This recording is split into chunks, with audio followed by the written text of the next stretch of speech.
Гэрээсээ гахардл нийгмийн бухимдал таны сэтгэл санааг хүлж орхитгоо. Дөрмгөө жолоочнаар хурд хэтрүүлэн гүйц төрүүлэх, ухамсар муутнуудаас ахуулаад бухимдах зүйл их байдаг. Эдийн засаг хямарч байна, бараа бүтээгдэхүүний үн өсөж байна гэдэл иргэдийн нуурын дээр төр хямралын хүнд ачааг үүрүүлэхээр болж байгаамаа. Зээлээ төлчихдөг байсан цалин хоолндоо хүрэхгүй болохоор иргэд бухимдах нь олон байдаг. Эцэстээ энэ хуримтлагцаар стресс гих сэтгэлгээний гүн хямралд оруулдаг байна. Энэ бол хотчлтын тэр тусмаа замбраагүй хууль дүрмгүй газарт үүсдэг нийтлэг үзэгдэл ба өвчин юм аа.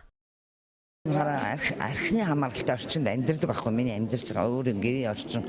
Тэгээд тэрнээс болоод байнгын юм стресс байдалд бол байдаг байхгүй. Амьдарч байгаа орчин өөрийн өдөр тутмын ажил ч юм уу те байгаа байдлаас л стресстэй.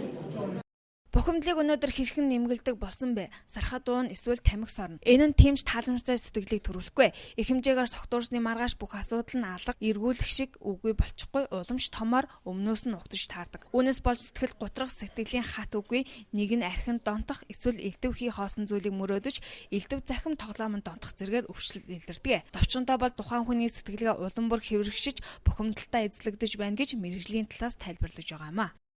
Үүнтэй холбоотойгоор ер нь бол эмчлүүлж байгаа хүмүүс маань юунаас болоод одоо ингээ арх уудаг болоо, тамхи татдаг болоо, харь тамхинд орчваа гэхээр залуучууд нь болохоор гэр бүлийн ээж аав намайг ойлгохгүй байна ч гэдэг юм уу, сургууль дээр одоо сурлага тааруу үнэлэгдэж байгаа багштэйгээд ч гэдэг юм уу, ямар нэгэн шалтгаанаар одоо тэр нэг хин нэгэнд ууралж бухимдсан сэтгэлээ тайлах гэж энэ архийг бага хэмжээгээр ууж байгаад ийм боллоо гэж ярьдаг. Хүн хүний хүлээж авж байгаа тийм сэтгэл хөдөлгөөний одоо хариу орлоос шалтгаалдаг болов гэж би боддог. Магадгүй тэр хүмүүсийн хувьд бол за яг саяын хувьд бол замын төвжирлэж ярьлаа тийм ээ. Замын төвжирлэл хамгийн наадгын стресс үүсэх нөхцөл болцоо би болдог. Энэ дээр тухайн хүний одоо аливаа зүйл хандлага нь харагддаг юм болов гэж би боддгийн.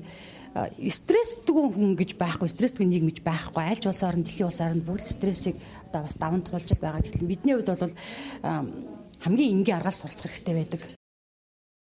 Ямар учир шалтгаанаас болж стресс гэдэгт хөдлөгдсөн бэ гэдгийг мэргэжлийн байгууллагад хандаж эрт онцлуулах хэрэгтэй. Өнөөдөр нийт хүн амын талаас илүү хувь нь бухимдалтай байгаа гэдэг судалгааг бид бараг чийдэлчихсэн. Эргээд ямар хэмжээд бухимдаж төр засгийн бодлогыг шүүмжлэн стресстэж байгаа захимшүлжээнээс торохгүй харцгаж болно. Өөрийгөө тайван байлгахаас гадна бухимдуулдаг хүчин зүйлээс ангид байлгах нь стрессгүй байх хамгийн гол эмчилгээ юм аа. Тэгэхээр өөрийнхөө ажил амьдралыг зохицуулах хэрэгтэй. Тэгэл ер нь бол одоо дотроо заавал 10 тоолохгүй шүү дээ. Миний уур бухимдал 10 тоолоход дарагдаж магадгүй. Дорж гэдэг хүнийх 20 тоолоход бас дарагдаж магадгүй шүү дээ. Тийм ээ. Тэгэл орчин нөхцлөө солиод тэгээ нэг аяга сайхан цай чуудаг юм уу, кофе чуудаг юм уу, ер нь л бол тэгэл бүх булчин суларсан, тайван амгалан нэг хэдхэн минут ч гэсэн нүдэ ханаад цочрогчоос холдоод суучихл хэрэгтэй байхгүй.